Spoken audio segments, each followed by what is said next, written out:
By. মনে আছে নোটে মামা মুচকি একটু হেসে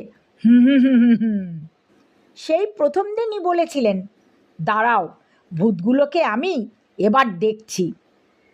বলতে গেলে সেই থেকেই গোটা গ্রামে রমরমা শুরু হলো নোটে মামার। ঠাকুমা যেই বলতেন, ওই তো তারে গাছে পা ঝুলিয়ে তিনি বসে আছেন, ও নোটে ওই দেখ বাবা কি কাণ্ড দেখ সন্ধেবেলা।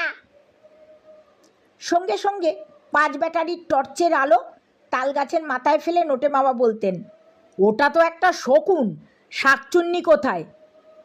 ঠাকুমা বলতেন, ওই তো তোর টর্চের আলো দেখে ওই শোন না কেমন করে হাসছেন শাকচুন্নিটা, সীতারাম সীতারাম।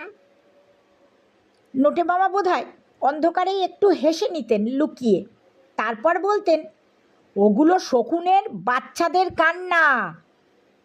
তবু আমরা বিশ্বাস করতুম না নোটে মামাকে।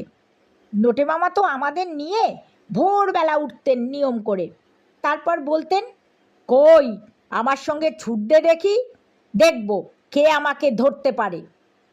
ছুটতে ছুটতে ভোরবেলা বেশ মজা লাগতো আমাদের, মনটাও বেশ ভালো থাকতো সারাদিন। তারপর কদিন যেতে না যেতেই আমাদের মতো গ্রামের সব ছোটদের নিয়ে দিব্যি 2টো ফুটবল টিম গড়ে ফেললেন নোটে মামা। রোজ বিকেলেই খেলা হতো 2টো টিমে। আমাদের আর জ্বর জ্বালা, সর্দি কাশি বা পেটের অসুখের জন্যে স্কুল কামাই হতো না তেমন।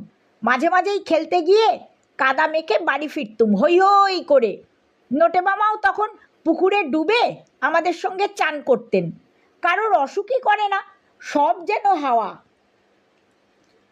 মা ঠাকুমারাও হাঁ হয়ে যান আমাদের ব্যাপার দেখে। আমরা আর ভয় পাই না অন্ধকারেও, কারণ আমাদের জন্যেই লুকিয়ে লুকিয়ে গ্রামের ভীতু মানুষদের কাছ থেকে চাঁদা তুলছেন নোটে মামা। কারণ গোটা গ্রামের মধ্যে যেখানে যত ভূত আছে সব কটাকেই নাকি কলকাতায় নোটে মামা ধরে নিয়ে যাবেন। সে কথাও অবশ্য মা ঠাকুমারা কেউ জানেন না। নোটে মামা চুপি চুপি শুধু আমাদের কাছে বলেছেন। কিন্তু গ্রাম থেকে ভূত ধরে ধরে কলকাতায় ছাড়বেন কেন? প্রশ্নটা শুনে নোটে মামা শুধু বলেছেন, কলকাতায় গেলে বেটারা বুঝবে কত ধানে কত চাল।